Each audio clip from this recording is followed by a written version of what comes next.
Lo tenemos aquí a Carlos Pañi, ustedes lo leen, le dedican tiempo. Vos sabés, Carlos, que te dedican mucho tiempo. Uno ve la cantidad de minutos que te leen, la mayoría, y son mucho más que la media, así que bienvenido, Carlos. No me pongas nervioso, que es peor. No creo que tenga... Muchas gracias. No, esto no te va a poner nervioso después de las investigaciones Gracias por la invitación, José. que has difundido. Bueno, un fin de semana tranquilo por delante, ¿no? Bueno, hasta las 10 de la noche de los domingos, los fines de semana de elecciones suelen ser tranquilos. Y es una situación rara, sobre todo para nosotros, que sabemos que va a ocurrir algo cada vez más probablemente novedoso. No sabemos qué es.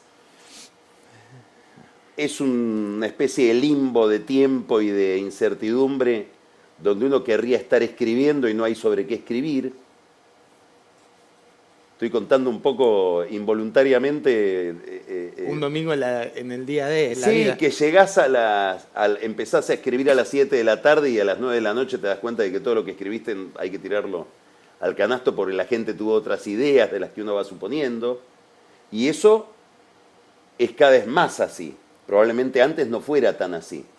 Pero en este momento, a nuestra profesión y a nuestro oficio concreto de cubrir una elección lo impacta mucho. ¿Por qué? Porque estamos ante un tablero que se está modificando mucho. Digamos, la Argentina entró probablemente tímidamente a partir del año 2021 y ya mucho más abiertamente a partir de las elecciones del 13 de agosto pasado, en otra época, distinta de la anterior. Carlos, si nos guiamos por las encuestas, lo que ocurrió en la última elección, nada tuvo que ver con lo que anticipaban. Si nos guiamos por la historia, lo que te muestra la historia es que cuando la economía cae, los oficialismos suelen perder, salvo en 1995 con Carlos Menem y el miedo por el 1-1. ¿Qué estás viendo para lo que viene?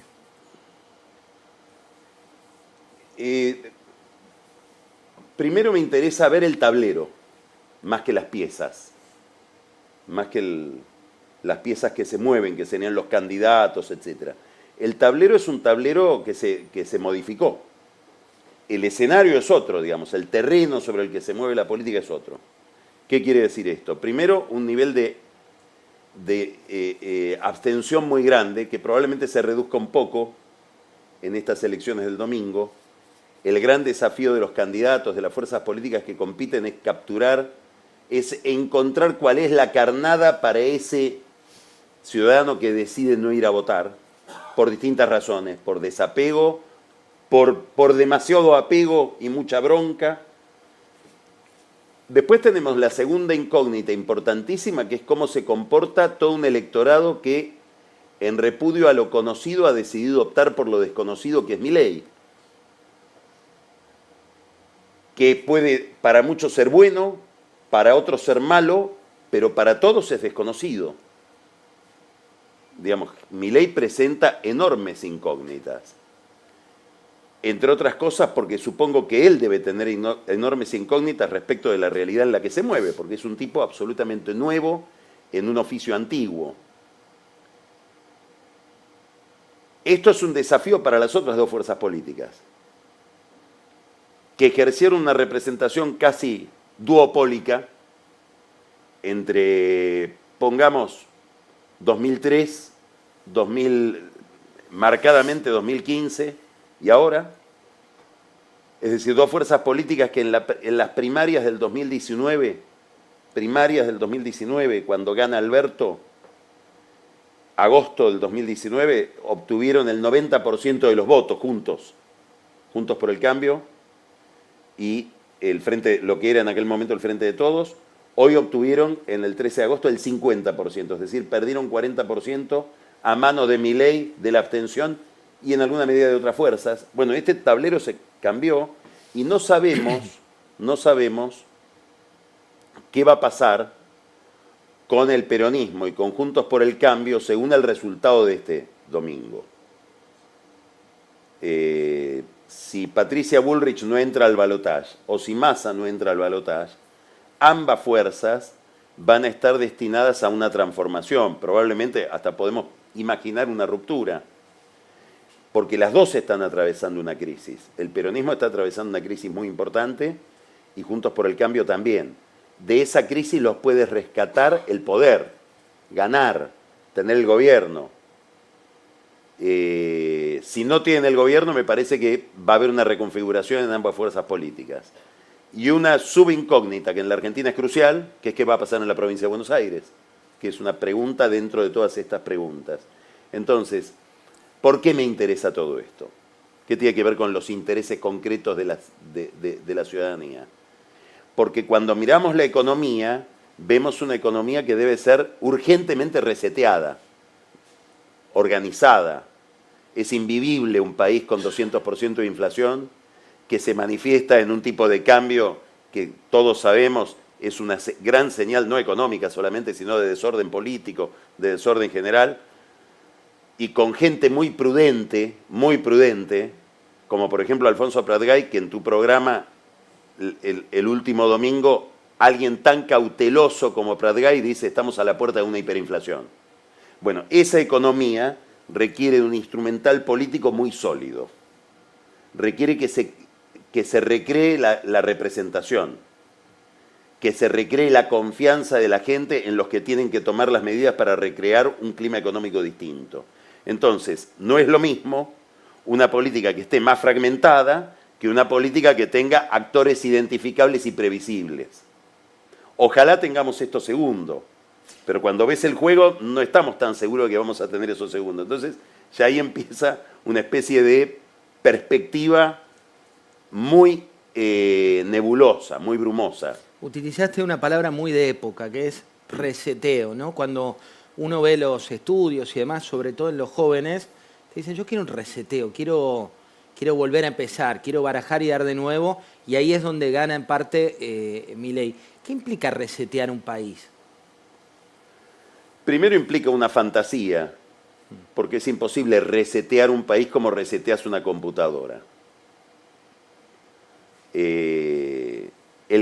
La promesa del reseteo como operación inmediata, como operación instantánea, es una promesa falsa, de cumplimiento imposible.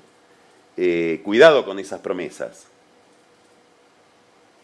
El Papa acaba de hablar de los flautistas de Hamelin, que no enamoran o encantan serpientes como el flautista de Hamelin, sino personas, dice él, que es la fantasía de que podemos salir rápido, de que el pantano se seca y hay alguien que lo puede secar.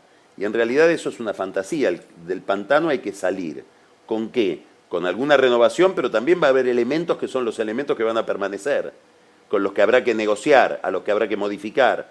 Digamos, apretar un botón y que todo vuelva a la normalidad es imposible. Entonces, el gran problema es cómo generar confianza para un proceso que va a ser temporal, que va a ser lento, y en el cual a una población que no quiere sufrir más, que quiere escuchar el mensaje de los pastores electrónicos a las 2 de la mañana, pare de sufrir, que es el mensaje que le dicen los pastores a gente que a las 2 de la mañana no puede hacer otra cosa que mirar televisión por el nivel de ansiedad que tiene, le tiene que decir, yo te voy a hacer sufrir un poco más, pero con tal credibilidad que vos vas a aceptar ese sufrimiento, me vas a acompañar en el sacrificio y a lo largo del tiempo vamos a lograr una modificación. Bueno, esa es una operación propia de la política, es lo que espera uno de la política, que tienda un puente entre el presente y el futuro, y la política para atenderlo tiene que ser creíble, porque si no vamos a ir a una nueva frustración. Y es muy probable que vayamos a una nueva frustración. Con lo cual estamos en una encrucijada extraordinariamente compleja, porque no existe el reseteo. Y ahí es lo que vos decís de ilusionarse o imaginar algo que no es real. Estamos con un proyecto nuevo que dura un minuto que quiero compartir con vos, que se llama Mini Candidatos, ¿no? Porque muchas veces vemos la política desde un análisis muy profundo y fuimos a preguntarle a los chicos, que son tal vez la base de esta nueva Argentina, ¿qué significa un presidente? ¿Cuál es la idea de un presidente? Un proyecto que lidera Soltesta. Mirá lo que dicen los Mini Candidatos.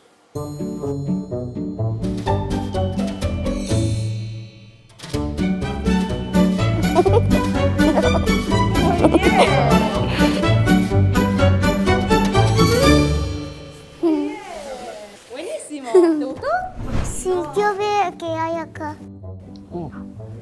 gobernar al país.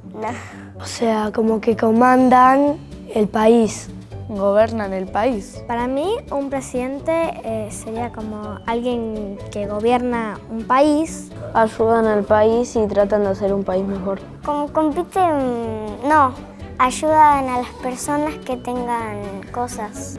Se aseguran de que todos cumplan las reglas. ¿Eso qué es? Los presidentes, por ejemplo, bueno, eso, se encargan de gobernar al país Como que dicta leyes y de ayudar de alguna forma a la gente. y normas para la convivencia. Se asegura que el país esté en buenos estados y eso.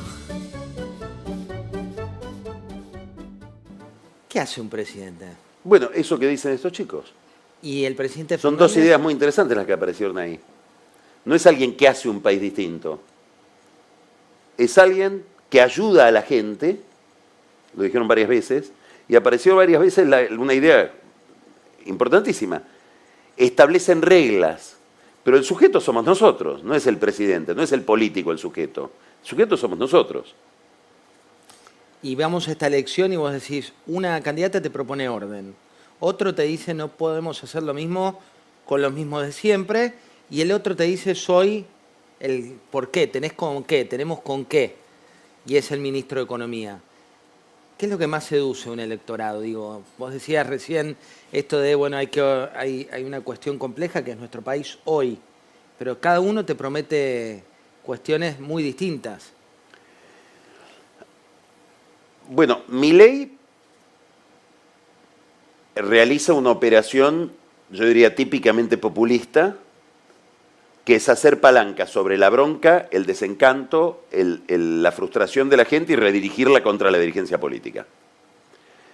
Debemos decir, si miramos sobre todo las últimas anécdotas, por llamarlas de alguna manera, que provienen de la provincia de Buenos Aires, que la dirigencia política hace los trabajos prácticos del teórico de Milei. ¿No? Sí, el mejor alumno sería. Claro, digamos, le dan la razón en muchos comportamientos. Y promete el reseteo sobre la base del sacrificio de los políticos, no de la gente. Este es un misterio. Si ganara Milei, para mí este es un gran misterio, porque parte del encanto de Milei, supongo, es primero que él no te explica que él entiende cómo estás. Está como vos, si estás enojado, ¿no? Está como vos. No es que te dice como los demás candidatos, yo sé que estás sufriendo mucho, que no aguantas más. No, no, no, no. Él es Yo parte del mismo bando. expreso lo que vos querrías expresar. Y te dice dos cosas que son dos fantasías en las que uno puede engancharse con alguna ingenuidad, pero que son muy atractivas. Te voy a pagar en dólares. De hecho, ayer lo reflejaba La Nación en su cobertura de la campaña, el candidato a jefe de gobierno de la Ciudad de Buenos Aires, de Milei, vendía dólares Sí. a más que el precio del mercado. Y la gente le pedía que lo Los vendía a 1.000 cuando estaba a 9.85. Sí, Rara dolarización. muy. Y te propone además ir contra la casta. Es decir, no te va a ajustar a vos, va a ajustar a ellos. Eso es una fantasía, porque es imposible ordenar esta economía y ordenar el fisco como lo quiere ordenar Milei sin un ajuste que va a caer sobre la gente. Después tendríamos que ver quién hace el ajuste, si lo va a hacer el próximo gobierno o ya va a estar hecho por este desastre económico que estamos viviendo. Del otro lado, Massa, que dijo ayer, yo lo vi decir algo en Concordia ayer, creo que tomada la declaración otro día, le preguntan, pero usted, lo que vos decís, usted es el ministro de Economía, la gente sabe muy bien separarme a mí de este gobierno. Es decir, este no es mi gobierno. Salió ayer la declaración, Sí. el Día de la Lealtad. Sí, justo. No sé qué pensará Alberto Fernández de esa declaración, si se enteró en China, con el cambio de horario y todo, Por ahí todo no sigue pudo. distinto. Creo que tiene un drama que es la realidad objetiva y una suerte. Es oficialista. Los oficialismos, aún los más desastrosos, pueden bajar mucho el techo, pero el piso tiene un piso relativamente alto. En 1989, Eduardo Angeló sacó 37% de los votos en medio de una hiperinflación que era mucho más dramática que esta inflación de hoy. Digamos, un desorden muy importante. Alfonsín tuvo que entregar el poder 5 meses antes y Angeló sacó 37%. Está bien, era otro país, era otra política, era bipartidismo. Y Bullrich, que me parece que tuvo un enorme drama en la campaña, un enorme drama, que es que perdió frente a Milei. Imaginemos un mundo imposible, que Bullrich hubiera perdido frente a Massa. Massa primero, Bullrich segunda. Hubiera seguido siendo Bullrich. Sí. Perdiendo frente a Milei deja de ser lo que era. Porque Se vuelve más de centro al lado de y Milei. pierde frente a alguien que para todo un público expresa mucho más nítidamente lo que ella quería expresar. Entonces tiene que reorientarse, tiene que reinventarse. Era halcón y quedó medio paloma. Tiene que ir a votos que no eran los votos que prioritariamente ella quería captar. Estuvo en esa desorientación mucho tiempo y se desdibujó como candidata, pero tiene una ventaja a la que ella está apelando ahora. Probablemente como fuerza política sea la que más gobernabilidad puede ofrecer. Porque Milei tiene un problema de ingobernabilidad objetivo. No tiene diputados, ni va a tener diputados como para manejar un bloque medianamente orientativo en la Cámara de Diputados. No va a tener senadores suficientes, no tiene fuerza territorial. Gusta porque no tiene todo eso. Y Massa tiene otro problema, que la oposición a Massa no ha sabido explotar, no ha sabido poner en evidencia. Es increíble la capacidad de Massa para ocultar ese problema, que es la ingobernabilidad que trae en la mochila. Porque el primer candidato a diputado de Massa en la provincia de Buenos Aires es el que no le votó a Massa el acuerdo con el fondo. Máximo Kirchner. Cristina Kirchner está callada, pero tiene un poder superior al de Massa dentro del peronismo. Los gobernadores peronistas lo dejaron a Massa librado a su suerte, adelantando las elecciones. Digamos, todo esto, que es la situación caótica de un oficialismo que se ve dirigido a la derrota, Massa, y hay que sacarse el sombrero por su habilidad, ha sabido disimularlo con enorme cooperación de la oposición que no ha sabido interpelarlo en esas debilidades. Entonces, como vemos, para esta escena económica, y es una oferta política que ojalá mejore, y está en nosotros también elegir mejor, y elegir lo más inteligente. De lo contrario vamos a tener lo que señaló Marina Del Poyeto en un gran artículo que publicó La Nación hará 2 o 3 domingos, lo debe recordar, cuando ella dice, me parece que fue una página muy esclarecedora de la circunstancia económica y política.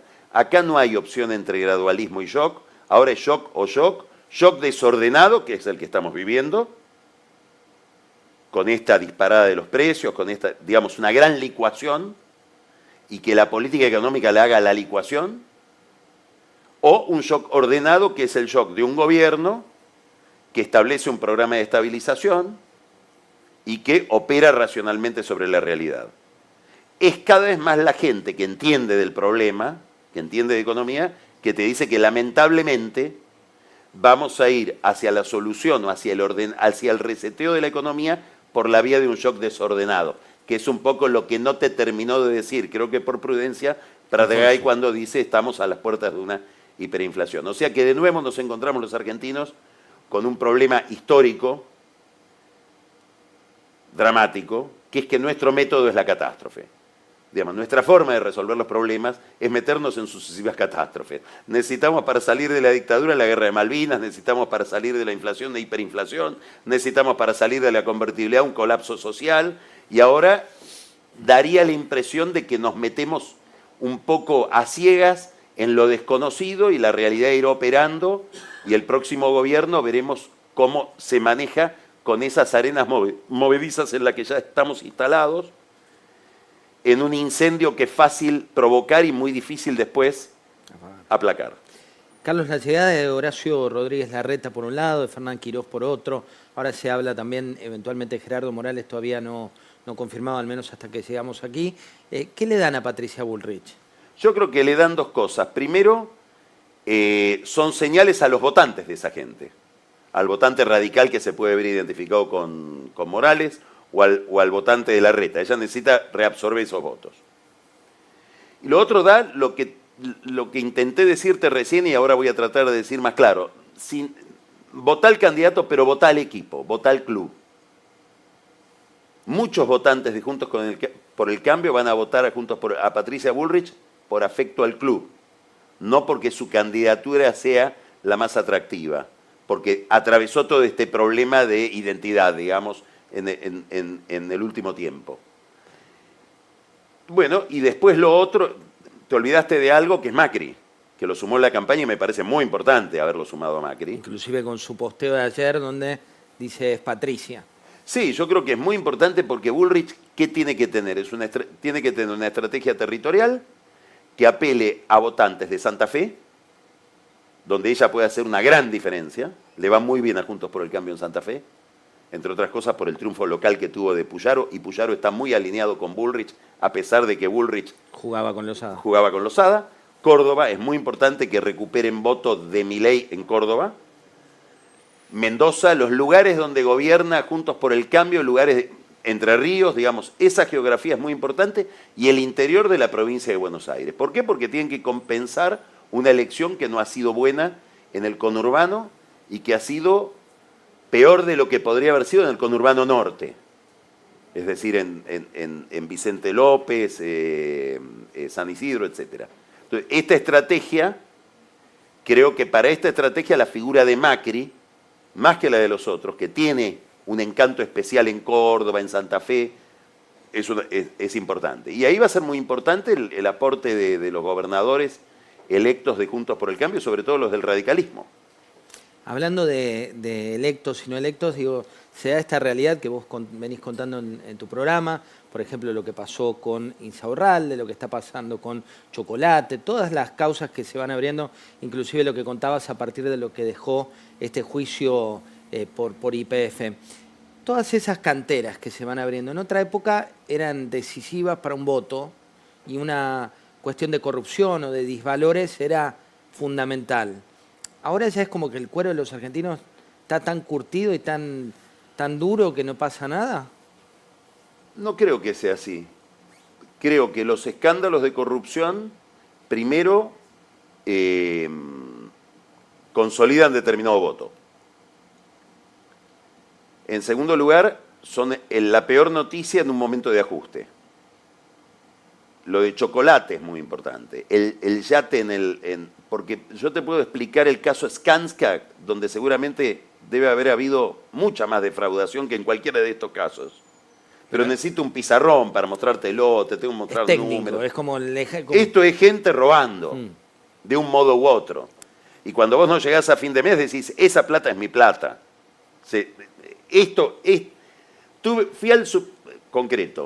Fui al supermercado y tuve que cambiar la marca de yerba porque no me alcanza para comprar la yerba que compré toda mi vida. Es decir, con la yerba me cambiaron de clase social. Y la plata que me falta para la yerba la tiene el señor Insaurralde en ese... Ahora, eso consolida el voto, pero no hay ninguna relación entre el nivel de abstención y el nivel de voto a Milei y el largo relato sobre corrupción de la política que venimos soportando desde hace 20 años. Yo creo que sí. Digamos, yo creo que cuando vemos los niveles de abstención, cuando vemos el daño que se le ha hecho a la democracia con produciendo semejante desencanto en la gente, bueno, es el resultado de una clase política que no ha sabido resolver la crisis económica, y esa crisis involucró a todos los gobiernos. Digamos, miro, y fue Cristina con Kicillof, lo pusimos a Macri, tampoco pudo, y lo pusimos a Alberto ahora con Cristina y tampoco pudo. Mucha gente dice, no serán todos, pero además hemos estado a lo largo de más de 20 años asistiendo a un espectáculo bochornoso de políticos que tienen que dar cuenta en tribunales de robos espantosos, acusándose unos a otros, hablando de que todo eso en realidad es una persecución imaginaria del lofer. Todo eso no afectó a la democracia, claro que la afectó. Y el resultado es el resultado que estamos viendo, que es un desencanto impresionante, combinado con las malas prestaciones económicas por parte de la gente. Entonces, a 40 años de democracia, uno esperaría que cuidemos más este sistema, porque sigue siendo el mejor sistema. Totalmente. Amanecemos el lunes, la última, lunes 23 de octubre. ¿no? Sí. Ya escribiste tu nota, ya... Sí. 4 Odio hacer pronósticos, sobre todo No, cuando no se refieren al resultado, futuro. no resultado, pero digo, esa sociedad que se levanta el 23 de octubre, ¿de qué depende este ánimo que está hoy entre tristeza, bronca, desasosiego? ¿De qué depende? Bueno, primero vamos a ver cuáles son los discursos de esa noche. ¿Cuál es el mensaje, sobre todo de los que perdieron? ¿Qué nivel de concordia, de cooperación, de constructividad va a haber ahí? Segundo, es muy importante saber cuál es el resultado para contestar la pregunta, ¿no? Un escenario donde el gobierno no entre al balotaje, creo que o un escenario donde gane Milei en primera vuelta, cualquiera de esos dos escenarios me parece que aceleran enormemente la crisis económica.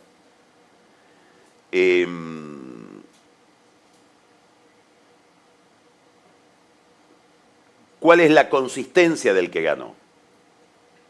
¿En qué medida gana cuando uno ve que lo que queda al frente del poder es un instrumento con capacidad de ordenar la agenda económica? Eso va a ser muy importante, y no una incógnita que se agiganta.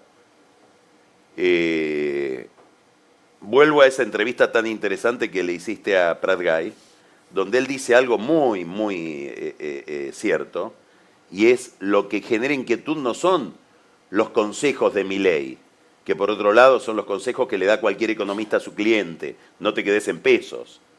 No, lo que genera inquietud es la propuesta de Milei. Entonces, un triunfo de Milei muy nítido en estas elecciones me parece que van a acelerar el proceso de descomposición económica, y probablemente sea lo que él desea para lo que es su plan. ¿Qué nivel de gobernabilidad va a haber en ese resultado que vamos a ver? Yo creo que es eso lo que puede, te diría esas dos cosas, ¿no? Gobernabilidad y cooperación, que van de la mano.